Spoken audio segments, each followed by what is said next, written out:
Now let's talk about family. Here's our family 18 years ago. We used to use baseball caps when we did this training. So one day, we all came into my office, and my friend Dave was there. Dave said, "Hey, I've got my camera. Let's take a Discovery family photo." So my son looked at our model, started to read it, and he read it out loud. He said, "Driven, focused, task-oriented, and determined." My daughter, who was only 6 years old, said, "Mom, you're red, so am I." And they both put on red caps. I lead with yellow energy, and so does my oldest daughter. We both grabbed yellow caps. But look how she put her hat on. Nobody said, "Hey, Kenzie, put your hat on crooked and screwy." She did that because she leads with high yellow energy, with a strong desire not to conform to structure or follow the rules. Now the four of us are lined up for the picture, 2 leading with red energy and 2 leading with yellow. But my son's not in the picture yet. He's paging through the materials that describe the meaning of the colors. It seems like forever, and he quietly says, "Can I wear more than one hat?" What's my wife say? "Pick a hat." Well, at the same time, I said, "Wear as many as you want," because I lead with yellow energy and she leads with red. There's a long pause again, and my son walks over and says, "I'm green, but I'm more blue." And he puts on 2 hats. He's actually wearing 2 hats in this picture if you look closely. Who would wear 2 baseball hats in a picture? Anyone who leads with blue and green energy. Because he was trying to show us the right answer. And the right answer for him was to show his top 2 colors that he wanted to show. Think about it. He was only 9 years old. We are never too young to understand this information about ourselves. My daughter was just 6 when she said, "Watch out, Mom's got bad red going today," as I walked into the kitchen one morning. We want you to not just benefit as teammates coming together and learning more about each other.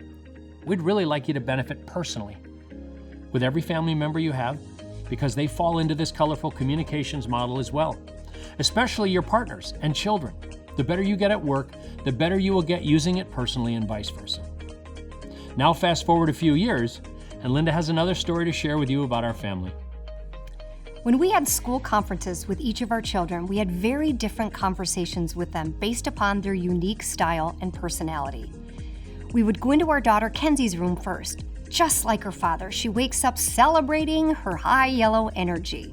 The conversation went something like this. "Hey Kenzie, just came from school conferences and the teachers love you. You're full of enthusiasm. You're enjoying the journey and you're pulling everybody in for the ride. Great job. But if from time to time you could just zip those lips, that would be great." That's really all she needed. Generally speaking, for yellow energy, you can be generally speaking. Then we moved down the hall to our son Connor.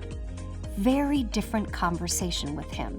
We'd knock on the door, enter, and say, "Hey Connor, we just came from school conferences.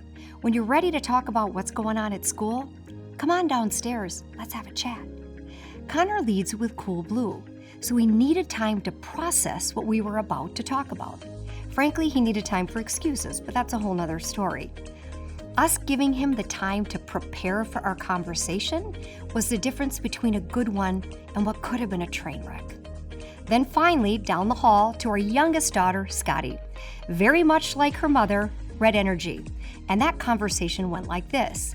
"Hey Scotty, you're at 98% in lit. To get to 100%, here's what you need to do. You're at 97% in calculus. To get to 100%, here's what you need to do." We'd give her the information and get out of her way and let her do her thing. As parents, we're still being ourselves, but we're leaning into the style of our children so that we can have the connection with our kids that we want to have. Good parents, by the way, are not a lot different than good leaders. Good parents motivate their children the way their children need to be motivated. Good leaders do the same thing. Now's a good time to think about how you're interacting with people in your personal life.